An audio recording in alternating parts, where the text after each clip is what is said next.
इकरारुल हसन बहुत अच्छे हैं, थोड़े से मेरे पर्सनल है, मैं इसको बताना नहीं चाहूँगी। मेरे ख्याल से मेरे करियर में आगे लेके जाने वालों में दो ही नाम है, एक इकरारुल हसन और दूसरा डेली पाकिस्तान पे मुझे यासिर शामी ने बहुत ज़्यादा।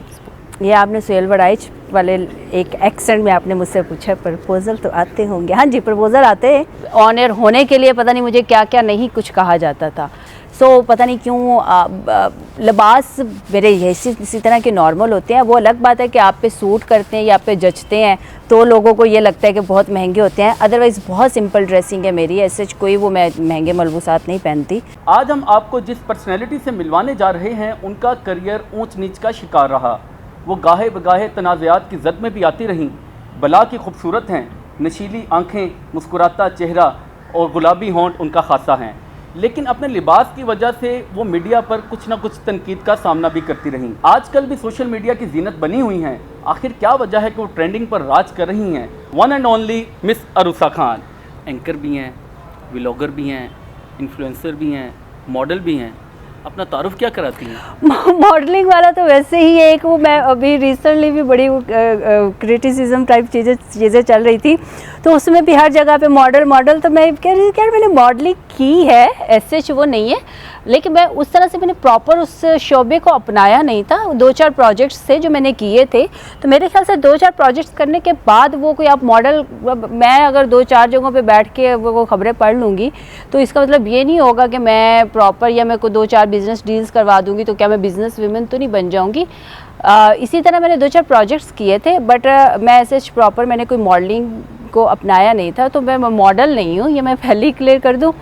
एंकरिंग मेरी जर्नलिस्ट, मेरा पैशन था कि मैं जर्नलिस्ट कहलवाऊँ। मैं अपने आप को कहीं पे भी एंकर्स नहीं काउंट करवाती। मैं अपने कहीं पे भी मैं ये नहीं कहती कि मैं एंकर हूँ या मैं न्यूज़ एंकर हूँ, या मैं अपने आप को जर्नलिस्ट कहलवाती हूँ। थोड़ा मुश्किल सा सवाल है, लेकिन ये एक तल्ख हकीकत है कि हमारे मुआशरे में ना ख़वातीन का इस्तेहसाल किया जाता है।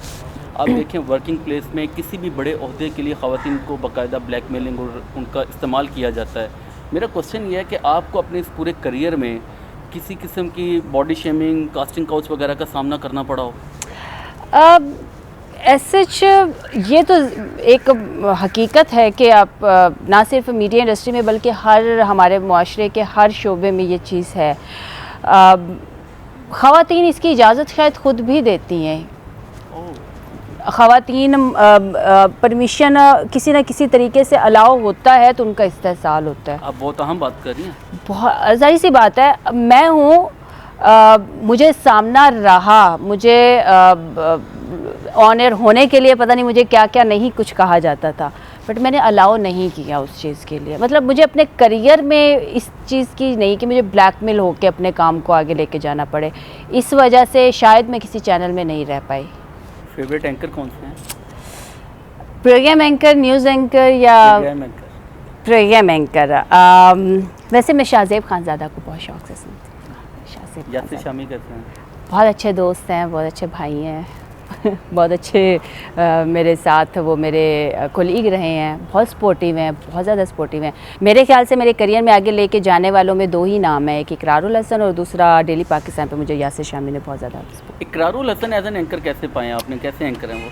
हाँ, इकरारुल हसन बहुत अच्छे हैं, बहुत अच्छे एंकर हैं। मैं जब इवन के मीडिया में नहीं आई थी तो मैं उनके प्रोग्राम बहुत शौक़ से देखती थी, और उस टाइम पे ऐसे मुझे उन पहले से जब वो टीवी पे आ रहे थे तो उस टाइम तो नहीं मैं उनको मुझे याद, क्योंकि शायद मैं बहुत छोटी थी, लेकिन जब वो सरेआम उन्होंने करना शुरू किया तो तब फिर मीडिया में जब आई तो फिर जब उनसे मुलाकात हुई और देखा तो बहुत सीखा मैंने। मेरे ख्याल से कि शाहज़ेब खानज़ादा को अगर मैं अपनी फील्ड के हिसाब से देखूँ कि मुझे कोई क्वेश्चंस करना या सीखना, तो वो मैं शाहज़ेब खानज़ादा को ज़रूर सुनती हूँ। लेकिन अगर वैसे अगर मैं कहूँ कि मुझे अपने करियर में आगे जाने में, तो मैंने बहुत फॉलो किया इकरारुल हसन साहब को। अच्छा, प्यार के बारे में आपका क्या कंसेप्ट है? प्यार के बारे में आप क्या कहेंगी कि क्या ये खूबसूरत एहसास है या सिर्फ एक जज्बाती कैफियत है, और क्या आपको भी कभी प्यार हुआ है? देखिए, हम लोगों ने ना प्यार को सिर्फ दो मर्द और औरत में उसमें कर दिया है। प्यार एक बहुत खूबसूरत जज्बा है, वो माँ बेटी का होता है, वो बाप बेटी का होता है, वो बाप बेटे का होता है, वो माँ बेटे का होता है, दोस्तों का होता है। तो मैं तो इसको बहुत खूबसूरत एहसास है मेरी ज़िंदगी में। मैंने अपने दोस्तों में से चंद मेरी दोस्तें हैं या मेरे दोस्त हैं जिनसे मैं प्यार करती हूँ, हाँ वो मेरे बहुत अच्छे दोस्त हैं, मैं उनकी बहुत केयर करती हूँ। जहाँ तक आप समझते हैं कि मैंने प्यार किया है, सो सच इसको मैं वो थोड़ा सा मेरा पर्सनल है, मैं इसको बताना नहीं चाहूँगी। नहीं हुआ है हाँ जाहिर सी बात है, हर किसी को होता है, प्यार होता है, हर किसी को आपको होता हो चुका है, है। हाँ मुझे हो चुका है। कैसा फील होता है? अच्छा है, बहुत खूबसूरत है। अच्छी फीलिंग्स आती हैं? हाँ बहुत खुश, बहुत अब बाकी वो लड़ाइयाँ झगड़े चीज़ें तो होती रहती हैं, लेकिन ऐसे बहुत खूबसूरत Actually, एहसास प्यार में होता जो है, लड़ाई झगड़े होते उसी हैं को ही प्यार कहते हैं। सुनने में आ रहा है कि आपको CEO ऐसे टाइम्स भी नामजद किया गया। अगर ये सच है तो इतनी बड़ी अचीवमेंट और वो भी मुख्तसर से टाइम में कैसे मुमकिन हुआ ये सब? एसएच में पता नहीं क्या क्या खबरें चल रही हैं। एसएच CEO तो मैं नहीं उसको कहूँगी। हमारे पास चूँकि हम यासिर, मैं, मतलूब साहिब, इकरार, हम लोगों का फ्रेंड सर्कल था। तो ऐसे टाइम को शुरू किया था राजा मतलूब साहब ने, आज से कोई 5-6 साल पहले कराची में। तो जब मतलूब साहब ने इसको शुरू किया था तो चूँकि इसमें इकरार भी थे, फिर उसके बाद प्रोजेक्ट जो कि दोनों ने लॉन्च किया था, फिर उसके बाद इकरार इसको ऐसे उस तरह से नहीं लेके चले और मतलूब साहब भी अपने कामों में बिज़ी हो गए, तो उसको ख़त्म कर दिया। मतलब ख़त्म इन सेंस कि वो बंद हो गया जब एक प्लेटफॉर्म पे काम नहीं हो रहा होता। तो वो फिर उसके बाद इकरार लाहौर शिफ्ट हो गए, और जब लाहौर शिफ्ट हुए तो मैंने अभी रिसेंटली चूँकि ज्वाइन किया था, तो जब प्लेटफॉर्म वो बंद पड़ा था तो मैं और इकरार हम चूँकि ऐसे डिस्कस कर रहे थे, तो हमने कहा कि हम लोगों ने लोगों के इतने प्लेटफॉर्म को इस्टेब्लिश किया है, अभी कब तक हम काम करते रहेंगे। तो चूँकि हम एक्सपीरियंस भी है, तो उसको बीच में से यासिर ने भी शुरू किया था ऐसे टाइम को कि उसको कुछ करते हैं, लेकिन फिर वही अपनी इंसान की मसरूफियात होती हैं। सो फिर मैंने इसको कहा था कि आप मुझे इसको करने दें, मैं इसको देखती हूँ कि अगर हम इसको कुछ कर सकते हैं। तो उसको फिर हमने 1-2 एजेंसीज़ के साथ रब्ता किया, तो उन्होंने कहा कि अभी उसमें पोटेंशियल है तो हम इसको कर सकते हैं। सो वो एक प्रोजेक्ट है जिसको मैं लेके चल रही हूँ। ऐसे वो CEO अल्लाह माफ़ करे तो मैं बिल्कुल भी नहीं कहूँगी।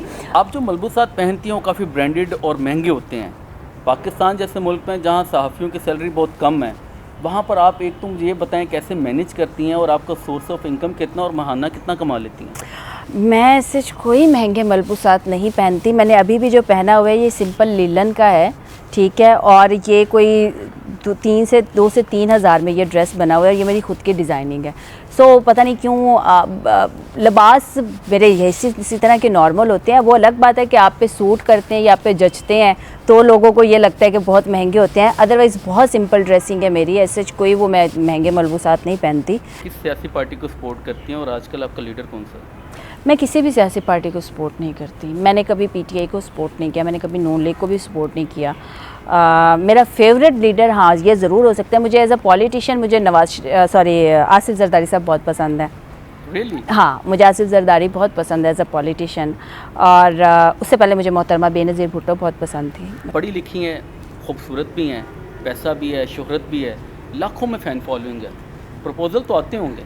ये आपने सुहेल बड़ाइच वाले एक एक्सेंट में आपने मुझसे पूछा, प्रपोज़ल तो आते होंगे। हाँ जी प्रपोज़ल आते हैं अभी भी, लेकिन फ़िलहाल तो मैंने किसी भी प्रपोज़ल का ना पहले कभी जवाब दिया ना आपको जवाब दूंगी। इकरारुल हसन के बेटे हैं, आपको उनके साथ मैच देखते हुए पिक्स वगैरह देखी थी, वो आपको क्या बुलाते हैं? आंटी। आंटी बुलाते हैं।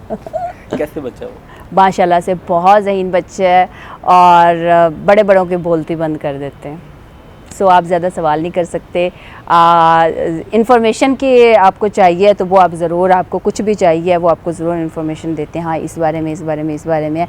लेकिन अगर आप उसको किसी कंपटीशन में ले आए तो आप डेफिनेटली आपकी हार ही होगी। बहुत शुक्रिया आपका, आपने अपना कीमती वक्त हमें दिया और हमारी दुआएं आपके साथ हैं कि आप इसी तरह अपनी तरक्की की मनाजिल को तय करती चलिए। Thank you ji, thank you.